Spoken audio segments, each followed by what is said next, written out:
Hello students, स्वागत है आप सभी का आपके अपने यूट्यूब चैनल में। हम कर रहे हैं हमारी first unit physical world and measurement और ये 11th क्लास की जो फर्स्ट यूनिट है उसका हमारा फर्स्ट लेक्चर है। तो अब हम स्टार्ट करते हैं। हमारी जो फर्स्ट यूनिट है फिजिकल वर्ल्ड एंड मेजरमेंट। तो स्टार्टिंग करने से पहले आपको क्या पता होना चाहिए? फिजिक्स। तो हमारी जो फर्स्ट है वो क्या है? फिजिक्स। तो व्हाट इज फिजिक्स? फिजिक्स क्या है? It is the branch of science. Science की ब्रांच है, क्योंकि आपको पता है साइंस की बेसिकली 3 ब्रांच पढ़ते हो आप, फिजिक्स, केमिस्ट्री और बायोलॉजी। तो उसमें फिजिक्स एक ब्रांच है। It is the branch of science which deals with study of nature and natural phenomena।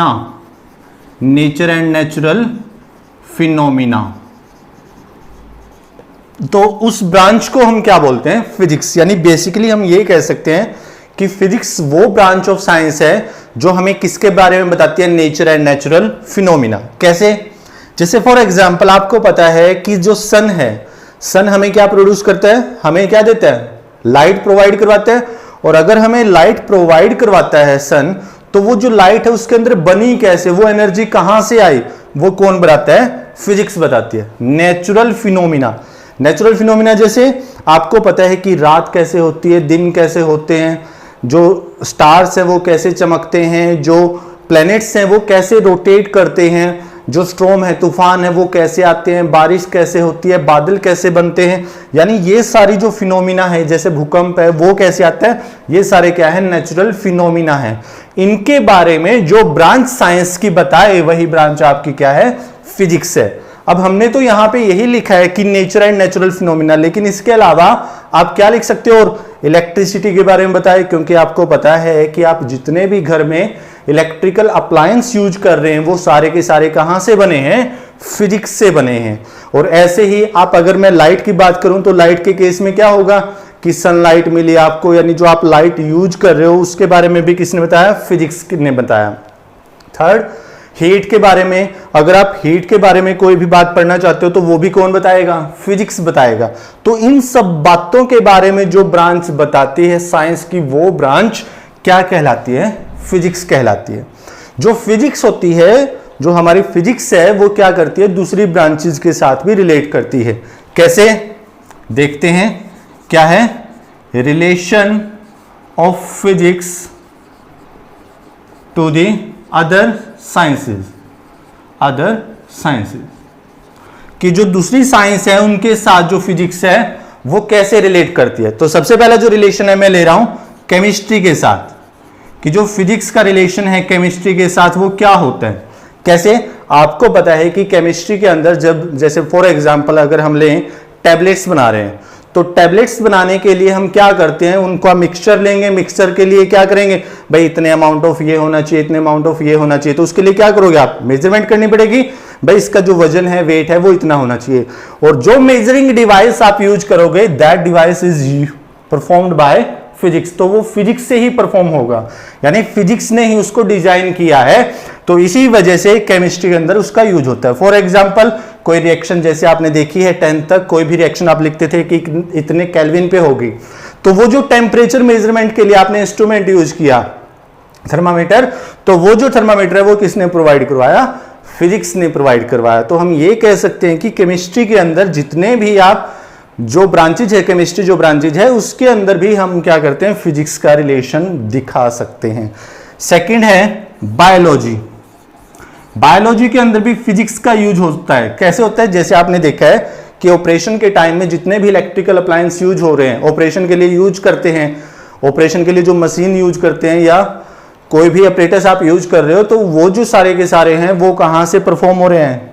Biology के अंदर जो परफॉर्म किए जा रहे हैं, हॉस्पिटल के अंदर जो परफॉर्म किए जा रहे हैं, वो सारे के सारे कहां से बने हैं? फिजिक्स की हेल्प से बने हैं। किसकी हेल्प से बने हैं? वो फिजिक्स की हेल्प से बने हैं। जैसे एक्सरे किया जाता है, तो एक्सरे के लिए जो एक्सरेज है उसके बारे में जो किसने बताया? फिजिक्स ने डिस्कवरी की, क्योंकि इलेक्ट्रोमैग्नेटिक वेव्स के बारे में बताया और उसके अंदर बहुत सारी वेव हैं, जैसे इंफ्रारेड है, अल्ट्रावायलेट है, एक्सरे, गामा रे है, विजुअल लाइट है, माइक्रोवेव है। तो ये जो सारी वेव्स हैं इसके बारे में किसने बताया है? फिजिक्स ने बताया। तो आप ये कह सकते हैं कि बायोलॉजी के अंदर भी किसका यूज होता है? फिजिक्स का यूज होता है। Third, mathematics. मैथ्स के अंदर भी आप फिजिक्स का कैसे, मैथ्स के अंदर कैसे बोलेंगे? सिंपल सा है जी, आपको पता है कि मैथ्स के अंदर जैसे आप डिस्टेंस निकालते हो कि किसी बंदे ने कि कितने टाइम में कितना डिस्टेंस कवर किया, तो वो आप कैसे निकालेंगे? जब आपको डिस्टेंस के बारे में पता होगा, डिस्प्लेसमेंट के बारे में पता होगा, तभी आप वो निकाल सकते हैं। जैसे आपने क्वेश्चन भी किए हैं मैथमेटिक्स के अंदर, वर्क निकालो कि कितना वर्क होगा कितने टाइम में, तो वो जो वर्क है, वर्क का फॉर्मूला डिजाइन कहां से हुआ? वो फिजिक्स ने डिजाइन किया, यानी फिजिक्स ब्रांचेस से ही ये सारे आए हैं। थर्ड है एस्ट्रोलॉजी। एस्ट्रोलॉजी, जो एस्ट्रोलॉजी है वो क्या होती है? जिसके अंदर आप क्या पढ़ते हो? प्लैनेट्स के बारे में पढ़ते हो, यानी वो ब्रांच जिसमें प्लैनेट्स के बारे में डिस्कस किया जाता है, यानी ऊपर वाली जो चीजें हैं, जैसे सन है, स्टार्स हैं, हमारे प्लैनेट्स हैं, तो उनके बारे में हम पढ़ते हैं। अब उनको आपने एक डिवाइस का नाम सुना है, टेलीस्कोप। जो टेलीस्कोप होता है वो एक ऐसा डिवाइस है जो क्या करता है, जो ये हमारे प्लैनेट्स हैं, स्टार्स है, इनको देखने में हमारी क्या करता है? हेल्प करता है। तो वो जो ऑपरेटर्स है, वो ऑपरेटर्स कहां बना है? फिजिक्स ने बनाया है। वो क्या है? फिजिक्स के अंदर। इसके अलावा और भी बहुत सारी ब्रांचेज हैं, जैसे जियोग्राफी है, तो उसके अंदर भी क्या होते हैं? जो अर्थ से रिलेटेड चीजें हैं कि इसकी डेप्थ कितनी होगी, इसका टेम्परेचर कितना होगा, कहां पे कितनी डेप्थ के अंदर टेम्परेचर का कितना होगा, वो सारी बातें भी हम फिजिक्स में ही पढ़ते हैं। तो हम ये कह सकते हैं कि जो दूसरी साइंसेज हैं उसके अंदर भी किसका यूज होता है? फिजिक्स का यूज होता है। यानी जो फिजिक्स है वो क्या करती है? दूसरी साइंसेज के साथ भी अपना रिलेशन प्रोवाइड करवाती है। उसके बाद डेली लाइफ के अंदर आपका जो फिजिक्स का यूज है वो क्या है? डेली लाइफ के अंदर क्या यूज है? आप जितने भी इलेक्ट्रिकल अप्लायंस यूज कर रहे हैं वो इलेक्ट्रिसिटी पे काम कर रहे हैं ना, और इलेक्ट्रिसिटी के बारे में बताया किसने? फिजिक्स ने बताया। और भी बहुत सारी चीजें हैं, यानी डेली लाइफ में जितने भी अपरेटस आप यूज करते हो डेली, तो वो सारे के सारे कहां से, उनकी जो वर्किंग है, प्रॉपर्टीज है, वो सारी किसने बताई? फिजिक्स ने बताई। तो हम ये कह सकते हैं ये जो ब्रांच है वो सबसे बेस्ट ब्रांच है सारी ब्रांचेज के अंदर, जिससे जो आपके डेली लाइफ में ज्यादा से ज्यादा यूज होती है। तो आइए अब हम स्टार्ट करते हैं हमारी first unit, physical world and measurement. Physical world and measurement के अंदर जो हमारा फर्स्ट टॉपिक रहने वाला है वो है फंडामेंटल फोर्सेज इन नेचर। तो हमारा जो फर्स्ट टॉपिक है वो क्या है? Fundamental forces in nature. रब कर लेते हैं। तो देखिए क्या है? फंडामेंटल फोर्सेज इन नेचर, कि नेचर के अंदर फंडामेंटल फोर्सेज। फंडामेंटल फोर्सेज का मतलब बेसिकली कौन कौन से फोर्स हैं? नेचर के अंदर सिर्फ 4 फोर्स ही होते हैं बेसिकली। वो क्या है? जो पहला फोर्स है वो है आपका ग्रेविटेशनल फोर्स। क्या है? Gravitational force. क्या है? ग्रेविटेशनल फोर्स है। जो सेकंड है वो आपका क्या है? Weak nuclear force. क्या है? Weak nuclear force. जो थर्ड है वो है आपका इलेक्ट्रोमैग्नेटिक फोर्स। कौन सा है? Electromagnetic force. और जो फोर्थ है वो है आपका स्ट्रॉन्ग न्यूक्लियर फोर्स। ठीक है जी। यानी फंडामेंटल हमारी नेचर के अंदर क्या है? 4 फोर्सेज हैं, gravitational force, weak nuclear force, electromagnetic force and strong nuclear force. In forces के बारे में हम 1 बाय 1 पढ़ेंगे। एक बार नोट कर लीजिए, फिर करते हैं हम आगे।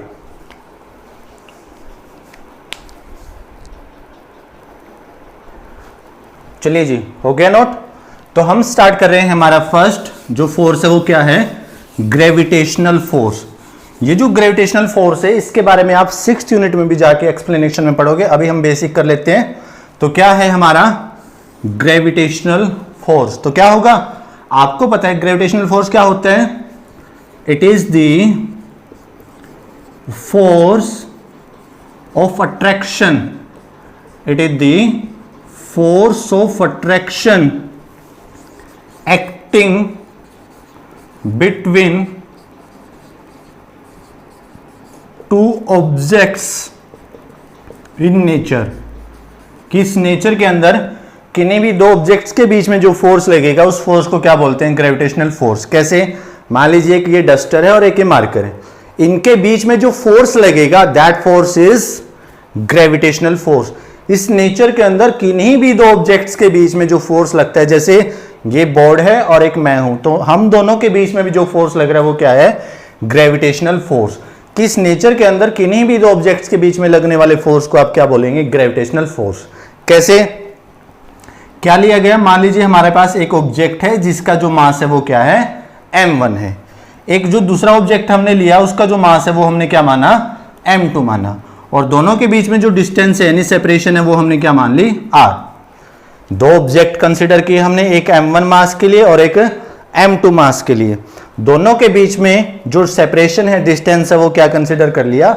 r कंसीडर कर लिया। तो इनके बीच में जो ग्रेविटेशनल फोर्स लगेगा वो कितना लगेगा? कैसे निकालेंगे? बिल्कुल सिंपल सा है। कैसे?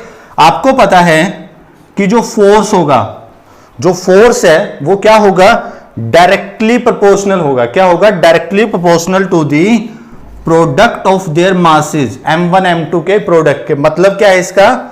इसका मतलब ये है कि अगर आप m2 को कांस्टेंट ले रहे हो और m1 को इंक्रीज कर रहे हो तो ये जो f है वो क्या करेगा? इंक्रीज कर जाएगा यानी बढ़ जाएगा।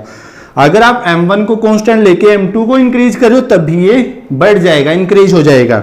ऐसे ही अगर आप m1 को डिक्रीज करेंगे m2 को कांस्टेंट रख के तो ये क्या करेगा? डिक्रीज कर जाएगा। दैट्स मीन कि अगर राइट साइड में आपकी जो वेरिएशन हो रहा है कि वो इंक्रीज कर रहा है, डिक्रीज कर रहा है, वैसे ही वेरिएशन कहां होगा? लेफ्ट साइड में। इसको बोलते हैं डायरेक्टली प्रोपोर्शनल। दैट्स मीन कि जो प्रोडक्ट होगा, प्रोडक्ट के क्या होगा? जो फोर्स है वो डायरेक्टली प्रोपोर्शनल होगा।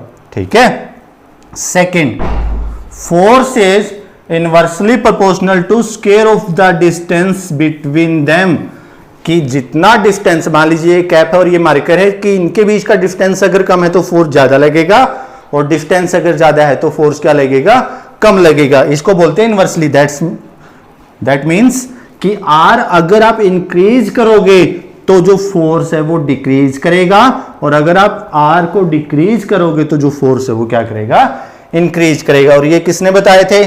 ग्रेविटेशन के बारे में न्यूटन्स ने निकला दिया, न्यूटन्स लॉ ऑफ ग्रेविटेशन। वो क्या निकल के आया? F। दोनों को कंबाइन करो, combine equation first and second. First और सेकंड को कंबाइन कीजिए। तो जब हम फर्स्ट और सेकंड को कंबाइन करते हैं तो क्या आता है? F is directly proportional to m1 m2 divide by r square. Proportionality को हटाकर एक कांस्टेंट लगाया जाता है और यहां पर इस प्रोपोर्शनलिटी की जगह कांस्टेंट जो हम यूज कर रहे हैं वो क्या होता है? g। तो F is equal to g m1 m2 divide by r square. और इसी लॉ को बोला गया, यानी ये किसने दिया था? न्यूटन्स ने। तो इसका नाम रखा गया Newton's law of gravitation. Newton's law of gravitation.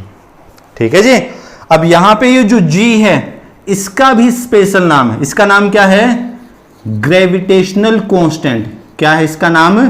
Gravitational constant. और इसकी जो वैल्यू है वो भी फिक्स होती है जी, 6.67 10⁻⁻11 न्यूटन मीटर स्क्वायर पर किलोग्राम का स्क्वायर। न्यूटन मीटर स्क्वायर पर किलोग्राम का square.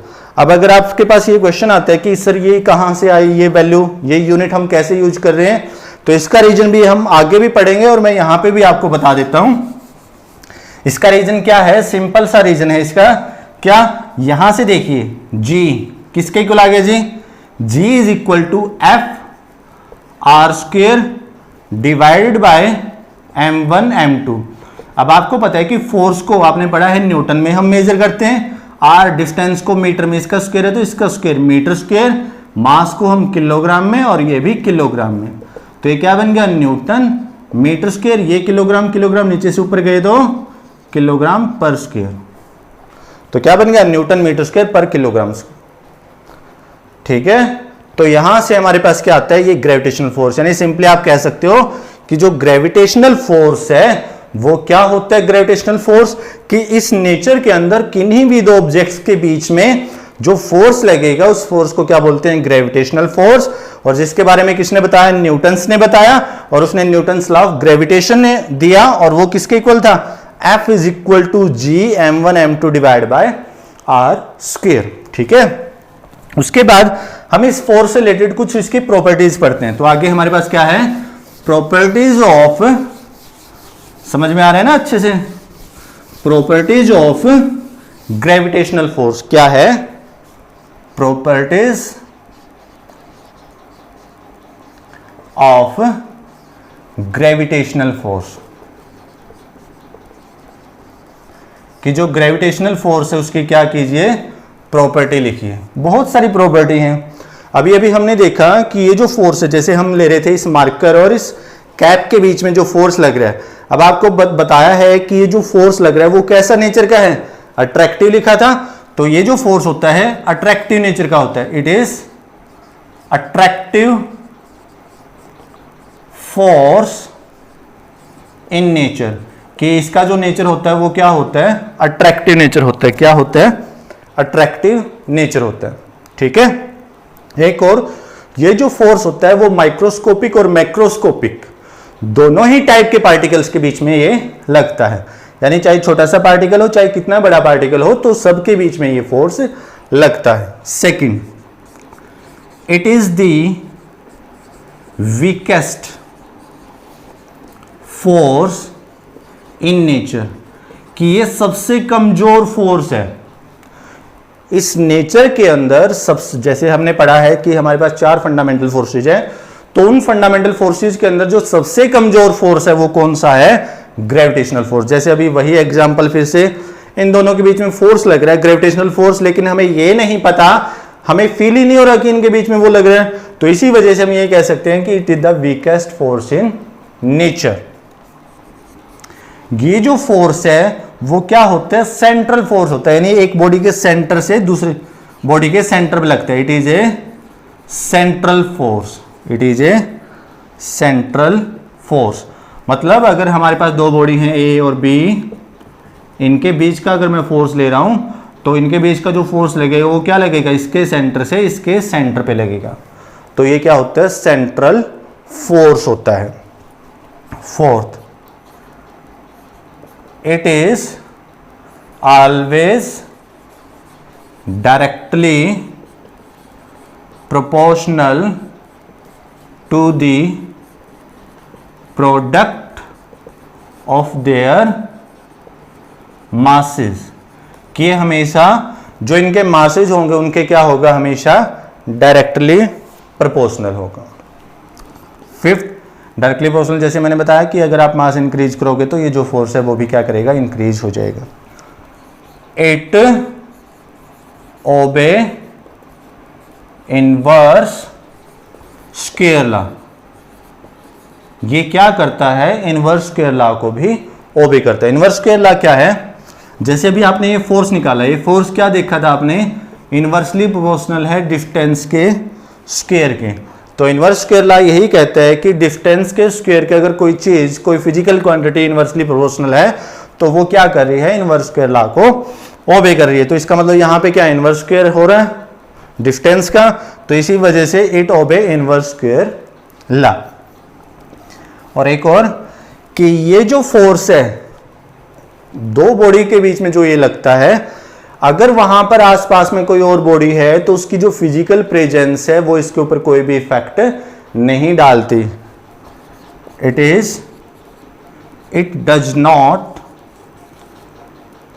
Does not affect by the presence और absence ऑफ अनदर बॉडी, कि अगर आसपास में कोई बॉडी रखी है तो उसकी प्रेजेंस और absence के अंदर भी उसकी प्रेजेंस या absence इसके ऊपर कोई भी इफेक्ट नहीं डालती। और भी आप दे सकते हो, it is a conservative force, ये जो फोर्स है वो क्या होता है, कंजर्वेटिव भी होता है। इसके बारे में हम आगे ही पढ़ेंगे कंजर्वेटिव का मतलब ये मैं यहाँ पे सिंपली आपको ये बता देता हूँ कि अगर मैं इन दो के बीच में फोर्स निकाल रहा हूँ, ग्रेविटेशनल फोर्स, तो यहाँ पर भी इनके बीच में अगर दोनों का मास सेम है, मास जो भी है, और डिस्टेंस सेम है, यही डिस्टेंस ऐसे कैसे हम कहीं और किसी अनदर मीडियम में मेंटेन करें, तो वहां पर भी जो इनके बीच का जो फोर्स लगेगा वो क्या लगेगा, इक्वल लगेगा। यानी जो फोर्स है वो क्या होता है, कंजर्वेटिव नेचर का होता है। हमने आज पढ़ा है क्या, ग्रेविटेशनल फोर्स, कि किन्हीं दो ऑब्जेक्ट्स के बीच में लगने वाले अट्रैक्टिव फोर्स को आप क्या बोलते हो, ग्रेविटेशनल फोर्स, और उसका फॉर्मूला। उसके बाद हमने पढ़ी है प्रॉपर्टीज। प्रॉपर्टीज के अंदर हमने पढ़ा है कि जो ये फोर्स होता है वो अट्रैक्टिव नेचर का होता है, हमें पता भी है। वीकेस्ट फोर्स है, सबसे वीक फोर्स होता है ये, यानी इस नेचर के अंदर ये जो फोर्स है वो वीक है, यानी पता ही नहीं लगता कि फोर्स लग भी रहा है या नहीं। सेंट्रल फोर्स है, यानी सेंटर टू सेंटर लगता है, और आप क्या कह सकते हो, डायरेक्टली प्रोपोर्शनल टू होते हैं किसके, product of their masses, inverse square law को ये ओबे करता है, और ये it does not affect by the, और ये अफेक्ट नहीं होता, यानी इसके ऊपर इफेक्ट नहीं आता किसका, प्रेजेंस और एब्सेंस ऑफ अनदर बॉडी की, जो कोई और बॉडी है उसकी वजह से कोई इसके ऊपर इफेक्ट नहीं आता, और ये जो फोर्स है वो क्या होता है, कंजर्वेटिव फोर्स होता है। तो ये था हमारा ग्रेविटेशनल फोर्स। जो बाकी फोर्स है हमारे, तीन फोर्स हो रहते हैं, weak nuclear force, electromagnetic force और स्ट्रॉन्ग न्यूक्लियर फोर्स, उनको हम पढ़ेंगे नेक्स्ट वीडियो में। उम्मीद है आपको ये वीडियो पसंद आएगा, और अगर आपको ये वीडियो पसंद आए तो वीडियो को कीजिए लाइक, अपने दोस्तों के साथ वीडियो को कीजिए शेयर, और चैनल को कीजिए सब्सक्राइब। धन्यवाद। जय हिंद।